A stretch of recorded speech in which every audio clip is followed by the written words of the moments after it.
So my understanding from reviewing things, if my math is incorrect, let me know that it's incorrect. But from what I can see, she was 12. Am I reading this incorrectly? It's the state's understanding, Your Honor. Because it's alleged to have happened on or about 2016. And the date of birth is 2004. So she's either 12 or 13. A man is back in court after committing yet another serious crime, this time while already out on parole. It's not his first run-in with the law, and likely won't be his last. But the bigger question isn't just about admits, about the system itself. Parole boards are meant to protect the public by carefully weighing the risks before granting freedom. Yet cases like this raise doubts. Are they failing in that duty? How many chances should repeat offenders get before the system finally takes responsibility? Parties announced for the record for the state, Spanks, the state of Texas. for the defense. Are you Sean Branch? Yes, ma'am. All right. You entered a plea on May 11th to aggravated sexual assault. You entered a plea of guilty. According to the plea bargaining agreement, punishment is to be assessed at a cap of 20 years. The state is opposing your application, and there's to be no contact with the complainant. Have both parties had a chance to review the PSI report, state? Defense? Any objection? All right. Any witnesses? From the state. Just Mr. Branch, maybe want to say something to the court, but I have some things to put on the record. All right, Mr. Branch, if you would like to say anything to the court, you'll be placed under oath and the state will have a chance to cross-examine you. So do you wish to say anything? No, ma'am. All right, thank you. All right. State, you're opposed? Yes, Your Honor. The reason the state is opposed is this wasn't just a one-time incident. It happened multiple times. There's a confession in this case. When questioned by the detective, Mr. Branch told the detective that the complainant let him know that she had previously would touch him in different ways, and basically that she was coming on to him. The state's argument is that's no excuse. The defendant should have told the complainant that he's an adult and that the way she's acting is not the right way to act with adults, and taken the lead and made her understand that the right way that adults should behave around children. Instead of that, the defendant took advantage of the complainant and had sex with her in various ways, placed his hand with his hand. And for that reason, the state is asking for you to sentence the defendant to 20 years TDC. All right, defense. Again, those are all reasons why Mr. Branch pled guilty, and guilty as opposed to no contest. He knows he's responsible. He knows what he should have done. He knows what he didn't do that he should have done, and so he pled guilty. Fact is, this man has no prior contact with justice. He served 8 years in the U.S. Army, deployed twice to Iraq as infantry and field artillery. And he has no excuse for what he did, which is why he pled guilty. And this is not offering him background as an excuse, but as potential mitigation of punishment, which the law allows. We have ranges of punishment for these things, especially a first degree, 5 to 99 or life, for a reason. And if anybody should maybe qualify for probation in such a case, among other people who may have such a case and worse records or other things in their past, I would think it would be Mr. Branch, simply because he's never had contact with the justice system before. And so we're asking that you give him that chance. Judge, how rigorous, from both your experience as a defense attorney, prosecutor, and judge, how rigorous probation is. It's not a walk in the park by any stretch. And again, other than these incidents, he's got no other issues in the past. So we were hoping that the court might see it that way, but if not, we're asking the court if you consider at least imposing something lower than the cap. All right. So my understanding from reviewing things, if my math is incorrect, let me know that it's incorrect. But from what I can see, she was 12. Am I reading this incorrectly? It's the state's understanding, Your Honor. Because it's alleged to have happened on or about 2016. And the date of birth is 2004. So she's either 12 or 13. State self-defense reason, that's what made it aggravated as opposed to Yeah. the use of force or a weapon. No, I'm just trying to figure out the age. All right, is there anything else? I don't believe so. Do you have anything else? Nothing on the stand. All right, court will find you guilty, and I understand your service to our country, Mr. Branch, and I understand what you're saying happened. And I reviewed everything, and I understand that you did enter your confession to the police and you pled guilty to the court. The court will find you guilty. The court will sentence you to 20 years in the prison. There's to be no contact with the complainant, Chapter 62 registration, and credit for any time served. I'm going to show you what's entitled Trial Court Certification of Defendant's Rights to Appeal. Did you review that with your attorney? Did you understand it? And did you sign it? Yes, ma'am. All right, because this is a plea bargain agreement, because I followed your plea bargain agreement, and because you waive your right to appeal, you do not have the court's permission to appeal. And because this is a felony conviction, you're not allowed to own or possess any weapons or ammunition. Do you understand? Yes, ma'am. All right, we can go off the record. Mr. Branch, I will tell you, I do recognize and appreciate the fact that you decided to enter a plea of guilty, the fact that you owned up to what you did, and that you know it was wrong. All right. Good luck to you. Thank you, ma'am. Military service can't erase the harm of destroying lives. Once crimes like these are committed, respect is gone. Judge Boyd's 20-year sentence is firm, though many argue that life without parole would have been more fitting. Too often, repeat offenders slip back into society because courts hesitate to stack sentences. In the courtroom, he looked like a wolf trying to wear sheep's clothing it simply didn't fit. This isn't just another trial. It's society drawing a hard line on what will never be tolerated. You, Michael Williams? Yes, ma'am. All right, you entered a plea of no contest on April 25th. There was sufficient evidence to find you guilty. The court ordered a PSI. According to the plea bargain agreement, there's no application for deferred adjudication. The state opposes your application for community supervision. Punishment is to be assessed at 3 years in the prison. It's run concurrent with County Court Cause number 689077. And they will take in consideration County Court Cause number 699697. And the offense is unlawfully carrying a weapon with a felony conviction. All right, have both parties had a chance to review the PSI report, state? Yes, Judge. Defense? Any objections to the PSI report, state? No, Judge. Defense? No, yeah. All right, state, do you have any witnesses? No, Your Honor. Defense, do you have any witnesses? Yes, I'd like to have the defendant speak, and I would like to speak on his behalf. All right, can you raise your right hand? Do you solemnly swear or affirm the testimony you give will be the truth and nothing but the truth, so help you God? Yes, Your Honor. All right, you can lower your hand, state your name for the record. Michael Williams. You're gonna have to speak up. Michael Williams. All right, defense? Okay. Michael, you know that you weren't supposed to be carrying a gun because of a prior conviction? Yes, sir. Okay.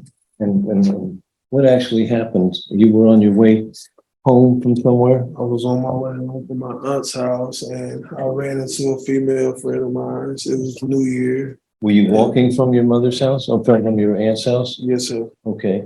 You ran into a friend, a lady, a woman? Mm-hmm. And she asked me to check her firearm for her because she was getting ready to go. I guess she was going to go sell it.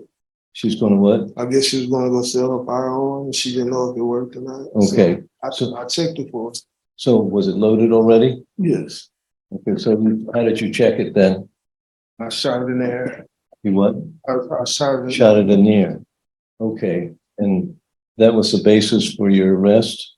The base for my arrest was, okay, so she had to leave and go to her parents' home. I was gonna take her firearm to the house for me and hold it for her. So the officer stopped me. Someone had called in the shot.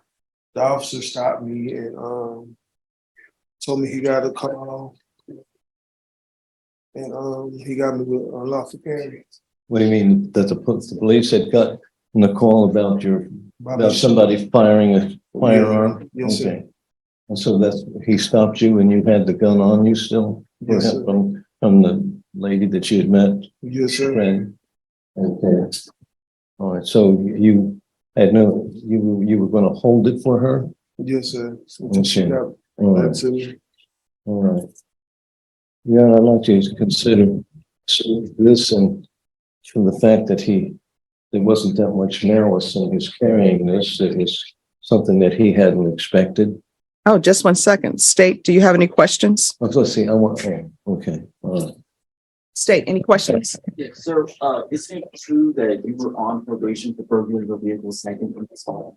Yes, sir. And is it also true that you never reported the probation for that offense? I had complications reporting. I did try to report, but I had problems with my phone and Zoom. Did you have to go in person? No, sir. I did call and make an appointment, but I didn't make it. He claimed he only fired into the air to test the gun butt. That's no test. That's a felony that brings police fast.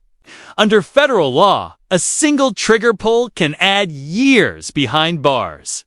And since he wasn't allowed to own a gun in the first place, the charges stack quickly. Courts don't buy excuses like that's reckless endangerment, plain and simple. Every bullet fired into the sky comes down dangerous. Mix illegal possession with reckless discharge, and the outcome is certain. Prison time, no sympathy. No further from state. All right, any further questions, counsel? And no further questions, I'd just like to speak on his behalf. Yes. Okay, Your Honor, I'd like to consider in the PSI where it shows that his upbringing was a problem. He had no help from his father. He was brought up by his aunt and his mother, but he had a lot of psychological problems and depression. And he only went through halfway through school. And then he was not very employable. So for the last 7 years, he'd been unemployed. And I think that idleness also set the scene for his drug addiction and alcohol. But he quit the alcohol in 2014, but he continued on some other drugs, and he hasn't had those in the last 6 months. All right, just 1 second, counsel. Mr. Williams, I'm going to give you a choice. Here's your choice. I can give you probation, but you're going into inpatient treatment, or either I will sentence you to 2 years in prison. Now, they say that you have mental health issues and that they're recommending MIOF. MIOF is inpatient. Now, you can go to prison for 2 years, do your time, you're done, or either you can be on probation out of this court. Recommend you go probation. Well, no, counsel, this is what I would always tell my clients. I'm not the person who's going to be doing probation. He will. And he knows better than I do, better than you, and better than anyone else, whether or not he can successfully complete probation. So far, what I've seen in his history, he cannot complete probation. But I understand that there are mental health issues going on because in the possession case for his previous conviction, I saw that there was a transfer to MIOF, and then he ended up failing that and ended up going to prison. So you know yourself better than I do, better than your attorney does. Deputy Laura always tells everybody probation in this court is not easy. So your choice is, and there are only two choices. One, I can send you to prison, or two, you're going in inpatient treatment and you're going in MIOF. Either way, you're not going home today. So which do you choose? I would say, due to my current addiction, I was on heroin. I would say I need an inpatient. I would like to take the probation. Okay.